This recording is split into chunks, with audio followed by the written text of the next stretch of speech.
وأروريه روحنا ككله هنا مجال الضبرعة أنه كسي جدنا مجال laascaano ده حرون تجوبل كسول سيانوسو بدقنو شيء كذا عبد القادر محمد جامع وفرسامو يقان دل يراه كنول مجال داسي إنا مري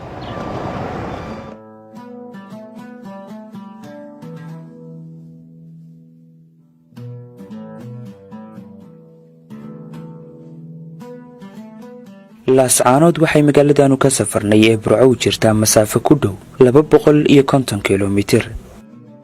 deegaana tiro badan ayaa ku yaala laamiga xidhiidhiya labadan magaalo intii aanu sii soconayna waxaanu sii marnay deegaana ay ka mid yihiin wadaamago caynaba oog ari cadeeye yigoori iyo deegaana kale oo tiro badan waxaanu soo gaadhnay magaalada laascaanood halkanina waa halka ay ka bilaabmayso dulucda sheekada aanu ka soo safarnay magaalada burco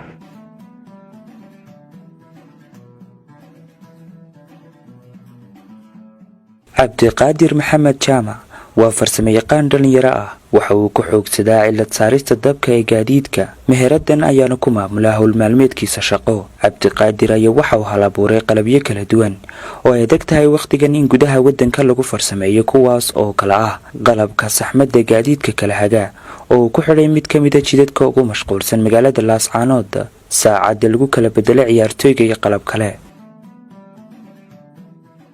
magacaygu waa cabdiqaadir maxamed jaamac xayir waxaan ku barbaaray magaalada laascaanood waxaan shaqadeeda ka bilaabay isla magaalada laascaanood aan markii hore xirfadda ka soo bilaabay sanadkii 2004kii baan geerish walhaanin injineer oo la yiraahdo injineer maxamed ismaaciil galeed oo ahaa macallinkii igu horeeyay geerishkaas xirfadeeda ugu dhawaa baan aad baan wax farsamada gacanta xiisayn jiray geerishkaas markasta iman jiray oo aan ka agdhawaa sidii baan kaga noqday shaqaalaha geerishka sanadku markuu 2010kii baan bilaabay inaan wax urin karo oo markii ugu horeysay aan isku dayay inaan sameeyo muraayad ama saacad wax la yiraahdo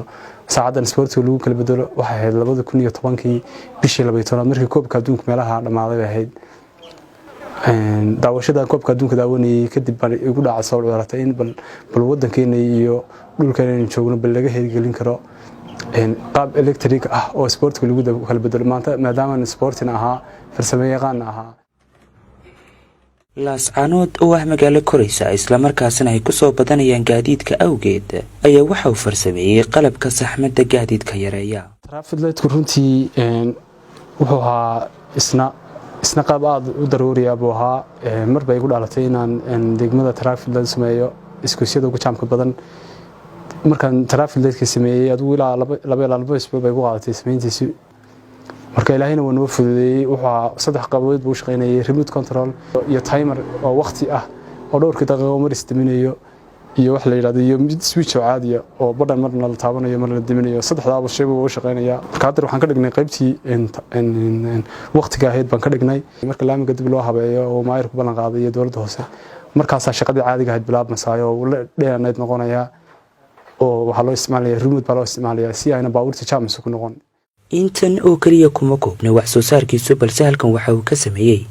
warshad yar taas oo wax la manaafacadsado ugu bedelo waxyaalaha qashin ahaan loo tuuro ee hadhaaga gaadiidka uu ka soo qaada magaalada laascaanood